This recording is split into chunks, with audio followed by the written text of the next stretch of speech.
right, hey, what's up, y'all? I wanted to take a moment and get on here and share some information that I felt might be useful about supporting your immune system by staying consistent with the things that keep you healthy and happy. All right, regardless of how you feel about what's happening and regardless of how you feel about the potential of where this thing can go, I think we would all agree that one of the most important things that you can do for yourself as an individual and also for the people that you care about is to be as healthy as you possibly can and not get sick. All right, and that means sticking to the things that make you healthy and happy. And if you don't have those things dialed in, now is the time to take this serious and really dial these things in. All right, now is the time to commit to the things that build an amazing, strong, and resilient body. And so I want to touch on some basics as far as that stuff goes. I think, there's a lot of us that have been either laid off or we're working from home or working remotely. And this is uncomfortable and it presents some unique challenges because I think for a lot of us, the whole Monday through Friday work week or whatever your schedule is, that consistency lends itself to certain things that we can do on a consistent basis. We get up at the same time, we work out at the same time, we prep our food the same way. And when we're taken out of that routine, I think for a lot of us, things start to backslide and we start to get lax with a lot of different stuff. So this is not a time, if you're one of these people that is working remotely or have been laid off or has some time off, this is not a time to look at this like a vacation. All right, so I know a lot of people, when they get to the weekends, they stay up a little bit later, they watch more TV, maybe they snack and munch a little bit more, maybe they indulge in things they normally wouldn't during the week. Now is not the time to be doing that stuff. Because again, if we want to build a strong, healthy, resilient body, we want to really do the opposite of that stuff, and that means dial things in. And I would say that if it's a struggle being home and having time off and working remotely and being around, having access to the refrigerator and food and all this other stuff, I would pretend as if you were working, get up at the same time, work out every day, work out at about the same time if you can, and stick to your same nutrition habits. And I want to touch on what we'd consider some basics as far as that stuff goes.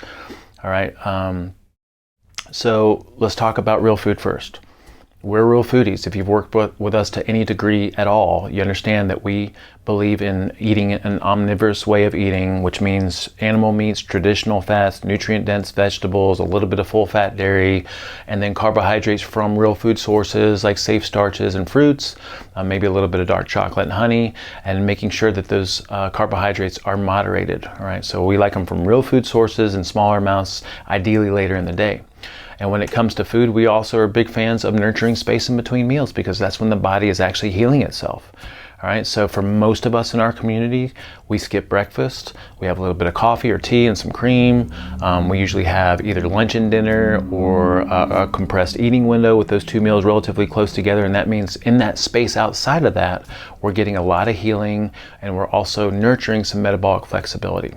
All right, so if you are at home and you have access to your refrigerator and you have access to your cupboard and you find yourself wanting to munch and snack, you got to set yourself up for success. And that means not having stuff out in plain sight that's going to trigger your appetite. We are wired to eat. If I've got stuff laying out, even if it's healthy stuff, I'm going to want to eat it. So that means setting your home up for success and again, sticking to the routine that you would normally stick to throughout the week. And again, if you've struggled in any way implementing real food, now is the time to really make an effort to make that work because that's what's going to be healthy for the body. One more thing on the real food thing is the carbohydrate piece. Carbohydrates from real food sources like, sweet potatoes and yams and traditional tubers and a little bit of fruit, a little bit of dark chocolate and honey, perfectly fine. Actually, we think that's helpful in small amounts and being strategic with it. But carbohydrates in excess amounts, especially sugar, is going to suppress your immune system, even if it's made from things made with the right ingredients, like some of our approved chips and ice creams and desserts and things. So just being aware that carbohydrates in excess are going to suppress your immune system. And then, of course, like processed foods, pizzas, sandwiches, breads, pastas, pastries, all that stuff is not only high in carbohydrates, it's also high in toxins, and it's definitely going to suppress your immune system. So So just commit to being a real foodie. If you got questions about it, reach out to us. We're here to support you. We've got a lot of stuff on our YouTube channel and our IG channel. And I mean, just reach out to me if you got any questions as far as that goes. All right. So being a real foodie, nurturing space in between meals, being strategic with your carbohydrates, and making sure those come from real food sources. In the real food realm, we got a great question today in our Facebook group about like herbs and spices, and that kind of starts to get this discussion going about supplements and juicing and all these other things. I think what is priority, what is prerequisite, is being a real foodie and eating real food the way that we just described, because I don't think there's any amount of juicing or freaking turmeric or garlic or herbs that are going to undo or overcome a bad diet. All right, so we need to make our first priority eating real food the way that we just mentioned. Again, if you have questions, let us know. I would also make it a point to prioritize sleep. I would prioritize sleep over everything else, because that is when the body heals itself, and that's when the immune system strengthens itself and does a lot of its work. All right, so at a minimum, you're looking to get 7 hours of bedtime, understanding that you're probably going to wake up once or twice in the middle of the night. And to facilitate really good sleep, we'd say, again, consistency in routines is absolutely crucial. This body requires consistency to set its own rhythms, all right? And that means getting up at the same time, going to bed at the same time, so that the body gets habituated to that, and so the immune system knows when it can do its work.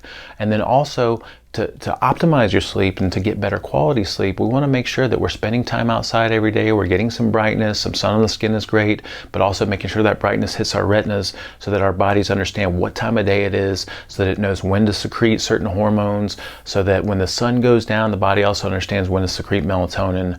And that means that when the sun goes down or we get close to our bedtime, we want to minimize our stimulus and not be watching TV and not be on our phones and computer screens, and minimizing that disruptive input that would otherwise make the sleep kind of bad, right? So we want to make sure that we're optimizing sleep by getting brightness in the sun during the day, minimizing our stimulus at night, and making sure that we have about 7 hours of bedtime at a minimum, all right? And making sure that we're consistent with our routines as far as getting up and going to bed. And then I would also make a big plug for, especially if you have some idle time now and you have some time at home, finding some time to embrace quiet time, embrace meditation, embrace uncomfortable space.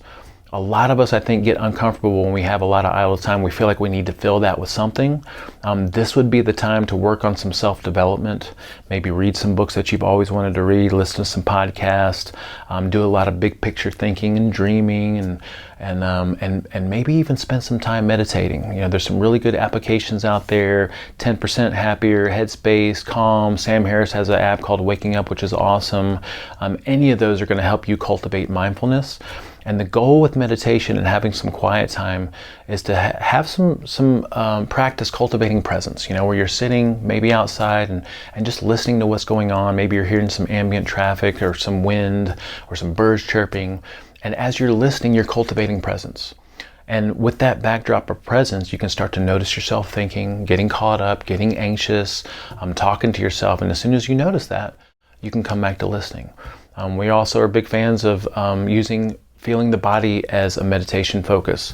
So that would mean feeling the breeze on your skin, the sun on your skin, or just practicing doing a body scan and feeling your different body parts. And again, the same goal would be to notice yourself thinking, to notice yourself lost in thought or talking to yourself, or to notice yourself getting caught up and anxious. And as soon as you notice that, come back to feeling the body.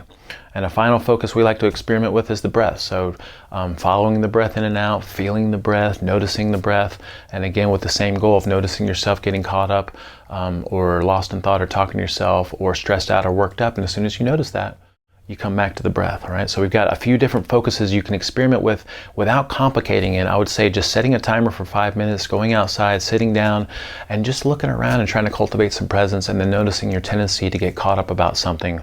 And then as soon as you notice that, coming back to what's in front of you. The magic of that is if we do that on a daily basis in a little practice session, we cultivate the habit of doing that throughout the rest of the day. So as I'm going throughout the rest of my day, if I've been practicing every day, I should start to notice myself getting caught up, getting anxious, worrying a lot, and stressing out. And as soon as I notice that, I'm not anymore. Then I have a chance to come present through listening, through feeling the body, through focusing on my breath. Even if it's just temporarily, I take myself out of that cascade. I come back to the present moment, and then I can ask myself, like, what is it that I really want? What do I want to be focusing on right now? What can I do in this moment to move me forward with the things that are important to me? All right. So again, embracing idle time, embracing quiet time, using this as a time for self-development, and then also maybe using it as a time to cultivate a meditation practice. You can use those different apps.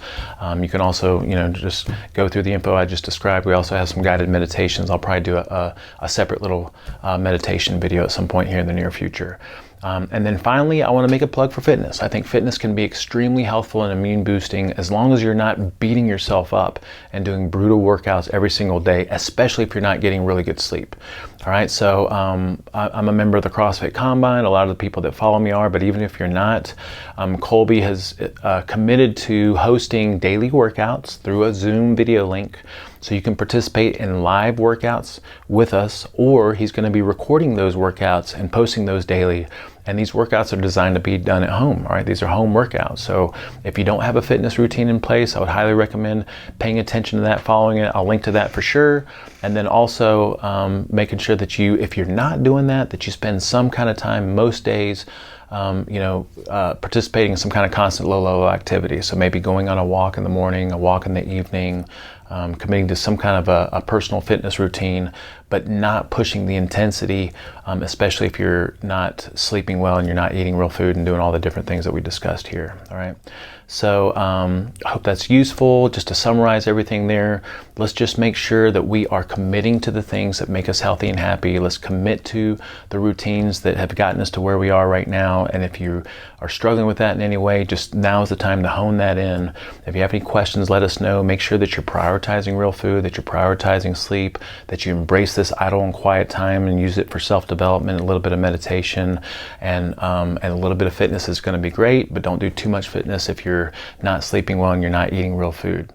All right. And if you have any questions whatsoever, let me know. We'll be posting some other useful stuff here in the near future. All right. Thank you so much.